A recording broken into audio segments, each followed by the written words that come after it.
It's not really a fair question to ask you because you're just 20 years old, but you have been in the business for 18 years. What do you like doing best? Do you like singing on stage live? Do you like doing the movies? Do you like TV? Which one do you feel most comfortable doing? Do I feel the most comfortable doing? To be honest, I'm always comfortable with whatever I'm doing at the time. It's hard for me to say because I just like to consider myself as an entertainer. You know, whether I'm on the stage or I'm in the recording studio or I'm on the dance floor or whatever it is, I just enjoy performing.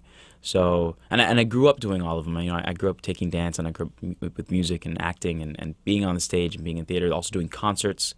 So not necessarily theater with other people on stage and being in a character, but really just like a rocking concert with just a bunch of fans jumping up and down. So it's all I was never able to decide. I've been asked that question so many times and I'm never able to be able to say it. Let me ask you it a different way. Which one excites you the most? Well, from experiences specifically, because I did get a chance to, with High School Musical, we toured in South America, and we did a North American tour, but in South America we toured in stadiums. And in Sao Paulo, Brazil, we performed in front of 70,000 people at the soccer stadium. And Football, you mean? Football, down there. Yes, there. Absolutely. Yeah. And there is no rush in the world to compare to raising your hands up in the air and having a 70,000 person audience roar and just from floor to ceiling. So it's really, I mean, I guess that's really a big thrill, but anything with an audience, I guess. Anything with an audience. I know when I'm working on film and television, it's nice to be able to get into the character and be able to be around the cast, and it's wonderful. But there's something about being up on a stage, whether it's a concert or it's theater, that you have the immediate connection and reaction from the audience.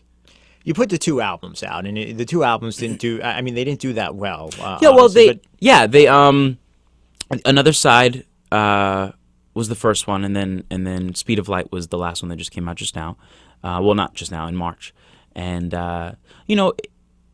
originally it was I'm with Hollywood Records, and the original plan was, I when it came to music, I've always been into music, and when the opportunity came about to do an album, it became about really trying to cater to the demographic of High School Musical, and then even with this last one, really just trying to make it mainstream, and I worked with some incredible producers, Brian Kennedy, who did Disturbia for Rihanna, and Eric Hudson, who did Flashing Lights for Kanye West. So some really, really incredible people.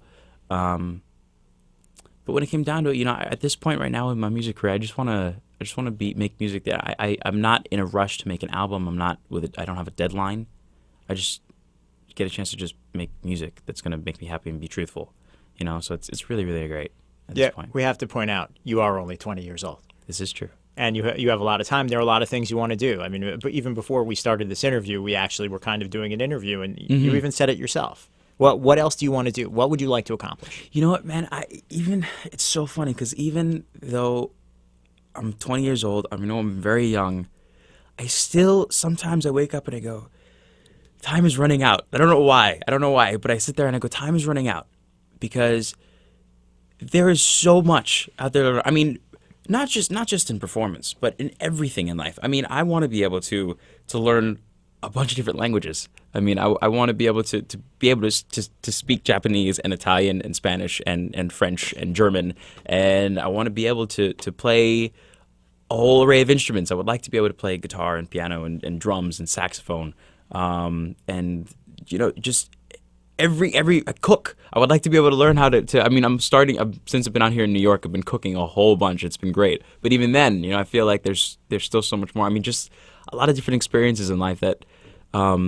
When you get wrapped up in what you do and your work, sometimes those opportunities slip by through the cracks a little bit. And, I want to be able to be able to do as much as I can. And also with my career, continue to press that forward. I mean, there's so many different characters I'd like to play. And, I mean, even with the success of High School Musical, even though that's been incredibly wonderful. And I mean, there's so many fans. You know, there's way more still to be done.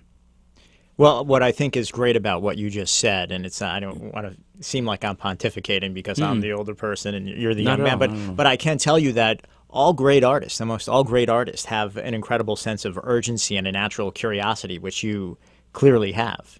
Particularly, it seems about cooking. So you may become a great chef. So that is actually a new part of your life because I think you're living here in New York now, right? Yes. And you're living on your own. I'm living on my own, which is the first time.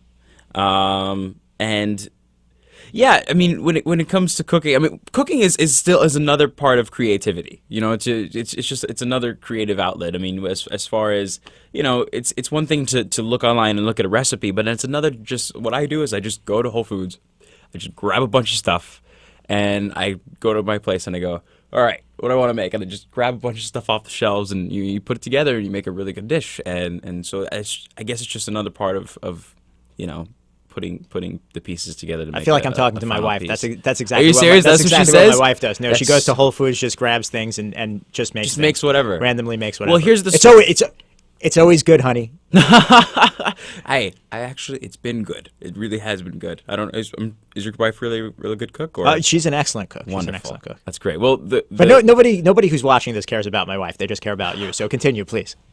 I care about your wife. Come on.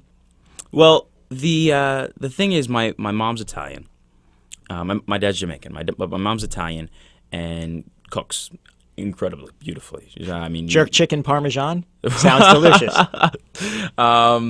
And she, you know, growing up, she's very traditional Italian in the sense that in the household, women cook, and she taught my sisters how to cook. I have 3 younger sisters. Never taught me. You know, anytime I'd go in the kitchen, she'd be like, "Nope, we're cooking." So, I guess me being out here on my own and cooking like every day has been my own sense of rebellion against that, I guess. I don't know. And it's funny because in New York there's such amazing food everywhere you go, and yet I've eaten out, I don't know, only a handful of times. But still, it's also very expensive to eat out here. This is true. So that's very This is smart very, of you. very true. So about your town hall gig, any of your high school musical buddies coming to see you? No, not that I know of. I know Drew Seeley and I think Lucas were in town. They were doing their premiere for their new iTunes exclusive bit called "I Kissed a Vampire." It's just this really funny spoof on it's like a rock musical vampire thing. And I think they're leaving tomorrow morning though, so won't be able to Are see you them. regularly in touch with them? I think what you guys went through was really sort of an incredible and unusual thing to have a bunch of young actors get together and make this thing that turns into a huge phenomenon. I would think that bonds you in a special way. But then there's the flip side of that where some people develop egos, healthy egos, and that could also separate you. You know what, that does happen and that does separate, but in the end, you know, especially by the third film, I mean, not everybody by that point just wanted to make a good film. And I mean, what we experienced with each other, nobody else outside the group of what we are could understand, you know, in the sense of the overnight and just the massiveness of it and just being with each other. You know, really, we all, I mean, we're brothers and sisters in that sense. And to at the risk of sounding corny, you know, really, I mean, we grew up together. So, yeah, I mean, we still all talk and hang out and, yeah. But you're done with High School Musical, essentially. I know they're talking about making a 4th movie, but I think they are making a 4th. I think Disney decided that they're doing a 4th, but it's with a different cast. All right, man. Yeah. Well, hey, good luck with your show this weekend. Thank you. And good luck in general. Thank you so much for stopping by. Thank you for having me, David. Corbin Appreciate Bleu. it. Have a good one. And I'm David Blaustein, ABC News.